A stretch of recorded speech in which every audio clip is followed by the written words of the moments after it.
But he's saying, whom shall I send? And who will go for us? Now, I want you to see something. I want you to see something very interesting as we get to verse 9. Isaiah says, then I said, here I am. Here am I. Send me. Here am I. Send me. Now, for some of us, can you really say that's what you would have responded? Have you ever been in a room where somebody asked for a volunteer? Everybody know what I'm about to say. They ask for a volunteer, and the last thing you want to do is volunteer. I've been in a room and asked people for volunteers, so I know how people respond. It's actually kind of funny. People all of a sudden need to know what time it is.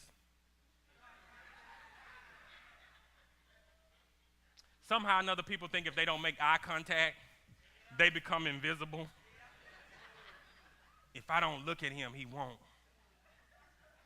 won't choose me. Some folk will look at you with the, you better not choose me.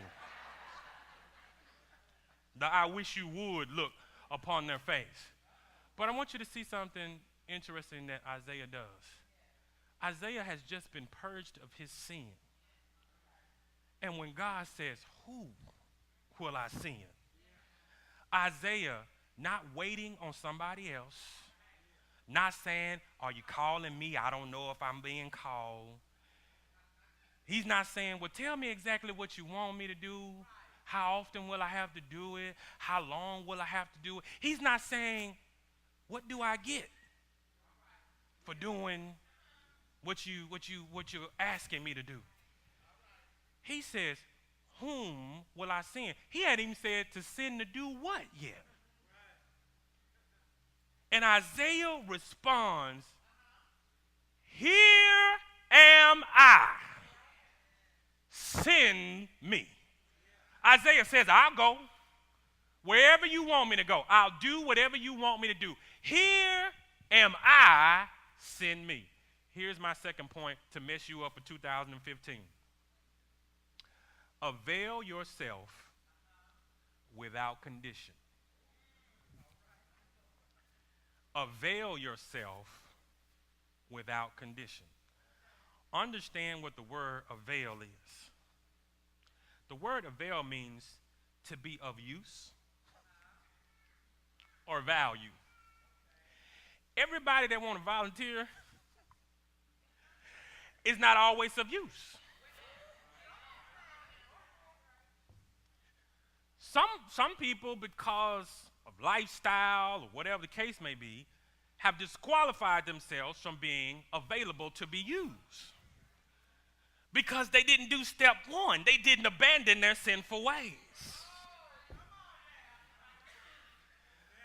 But what is shameful to me is the fact that even though folk still are in the midst of living a sinful lifetime, there are times when those people are willing to avail themselves and make themselves available, when the holy and righteous folks will not make themselves available. That is ridiculous.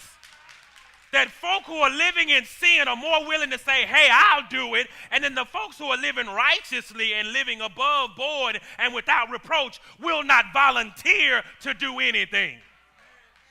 They got too many requirements and too many conditions. What day of week is it? How much time is required? I don't know if I'm gifted to do that. Anything that God calls you to do, he will equip you to do. There should never be an instance or a time when a follower of Christ would ever tell God no to any assignment that he puts out to be done. When God says, who shall I send? Every hand in the house ought to go up. Here am I. Send me. Now, in the back of your mind, you might be saying, I don't know how I'm going to do it, but I know who's going to carry me. I know who's going to enable me. I know who's going to get the glory. I know who's going to get the honor. I don't know how it's all going to work out in the end, but I do know this. I'm going to make myself available and of value to be used by God.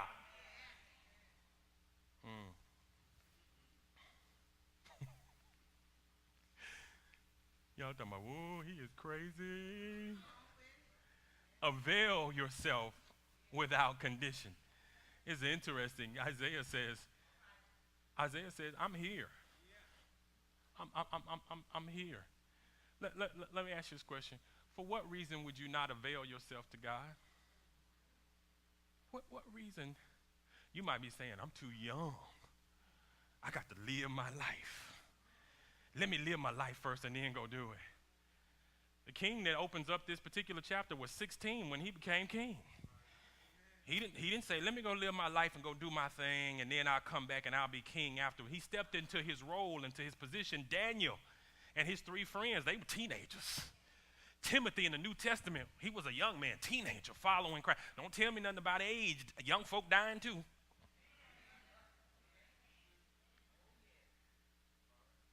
Here am I, send me. How about this? Lord, let it be me.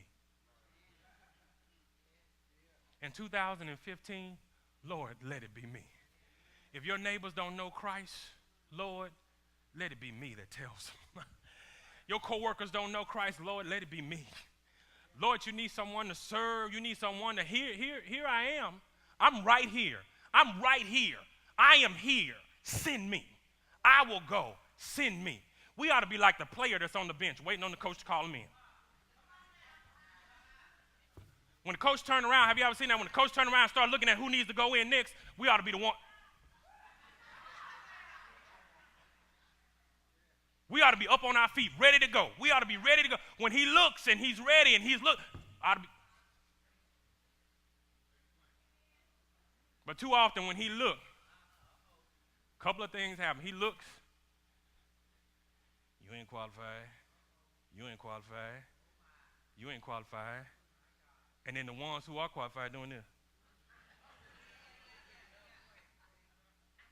I sure hope is he still looking?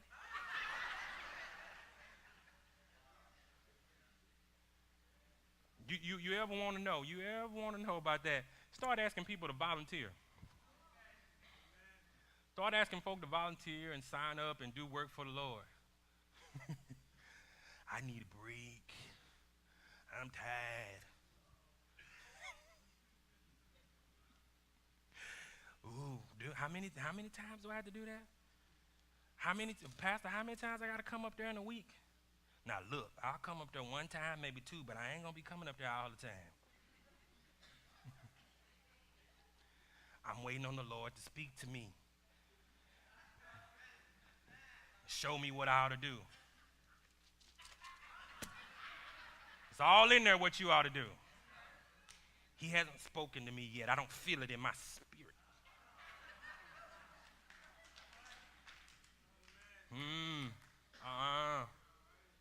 Every church in America, every church in America should have a 0% unemployment rate.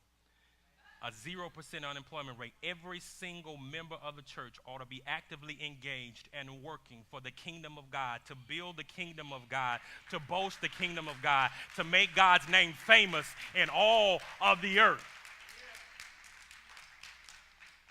But in too many churches, we want to be comfortable seating, comfortable lighting, comfortable music.